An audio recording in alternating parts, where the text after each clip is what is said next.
I'm a licensed psychologist with 30 years of clinical experience. Ask me anything.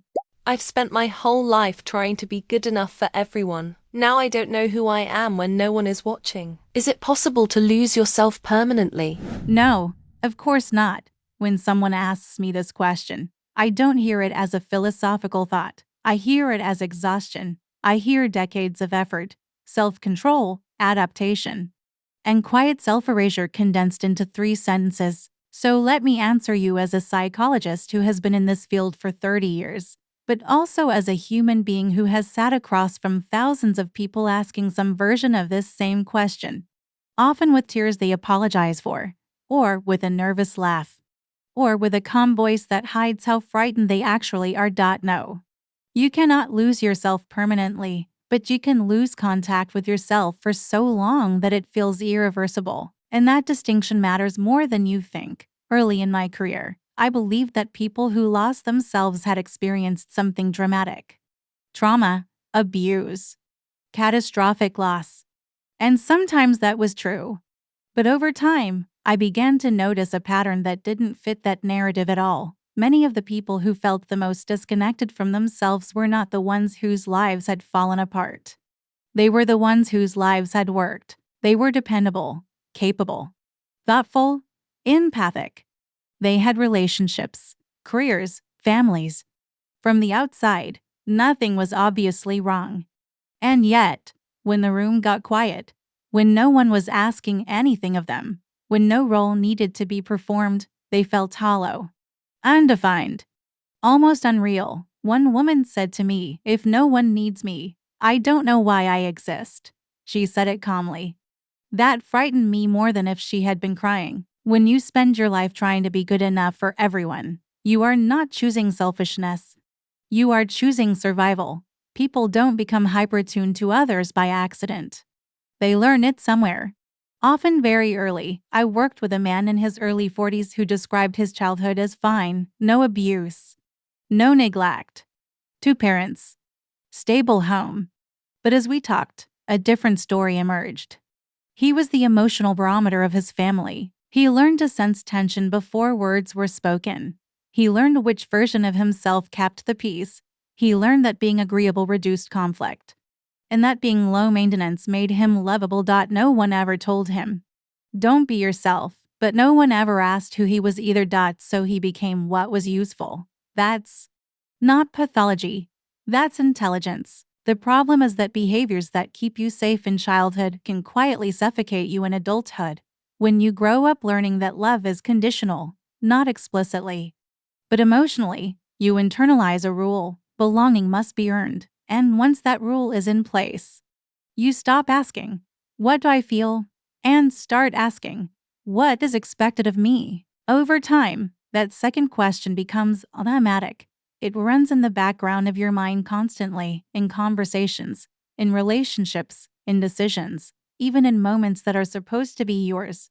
And slowly, subtly, your inner world becomes less familiar to you than the external one. I once worked with a woman who had everything people associate with finding yourself. She traveled, she tried new hobbies, she changed careers twice, and yet she said, "I still feel like I'm playing dress up with different lives." That sentence stayed with me. Because finding yourself is not about exploration when the internal compass is missing.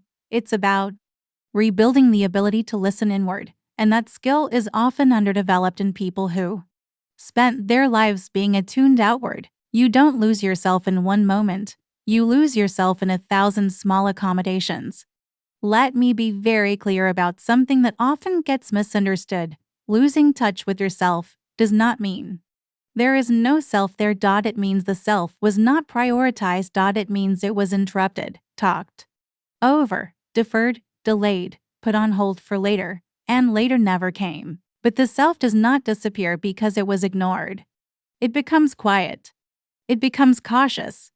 Sometimes it becomes inaccessible, not because it's gone, but because it learned that speaking up wasn't safe or useful. Many people who feel this way tell me, "I don't even know what I like." That's not a personality flaw. That's a developmental gap. Preferences don't develop in environments where adaptation is required.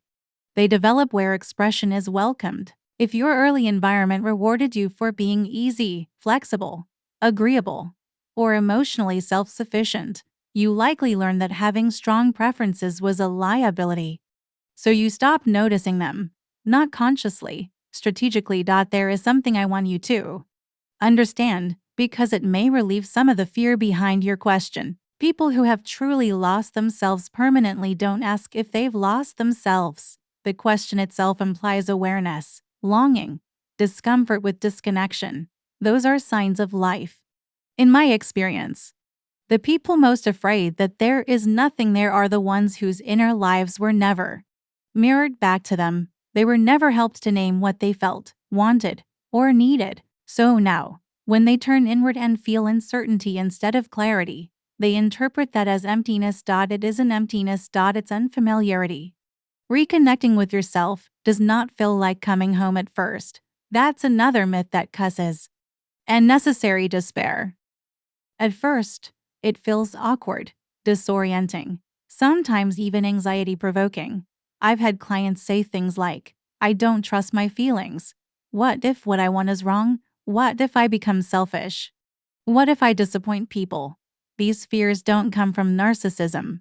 They come from a lifetime of prioritizing others when you've spent years being regulated by external feedback.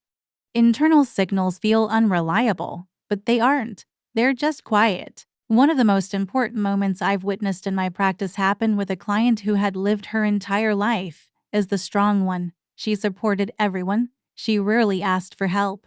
She was admired for her resilience. In one session, after a long silence, she said, "I don't think anyone has ever asked me what I want without needing something from me afterward." She wasn't angry. She was grieving. That grief is part of our ECON and ECTION. Because when you begin to come back to yourself, you also begin to see how long you've been gone. This is why I caution people against rushing the process with slogans like "find your passion" or "reinvent yourself." The self doesn't respond to pressure, it responds to safety. Before you can know who you are, you need to believe, on a nervous system level, that being yourself will not cost you connection. That belief takes time to build. And often, it has to be built in relationship, with a therapist, a trusted person, or even slowly within yourself. Let me say something that may surprise you. Numbness, confusion, and emptiness are often transitional states. They show up when old ways of being no longer work, but new ones haven't been integrated yet. You are no longer fully identified with the version of yourself that existed for others, but you haven't yet learned how to exist for yourself. That in-between space is uncomfortable. Many people interpret it as failure. It isn't. It's a crossing. If I could give you one reframe that I've seen change lives, it would be this: you are not trying to find yourself. You are learning to include yourself. Include your discomfort. Include your uncertainty. Include your limits. Include your quieter preferences. The self is not something you discover fully formed. It is something that emerges when it is allowed to matter. I want to address the fear underneath your final question. The word "permanently." That word tells me you're afraid of wasted time, of being too late, of having adapted so thoroughly that there's no authentic core left. I have never seen that be true. I have seen people reconnect with themselves in their 60s, in their 70s, not dramatically, but meaningfully. The self does not age out.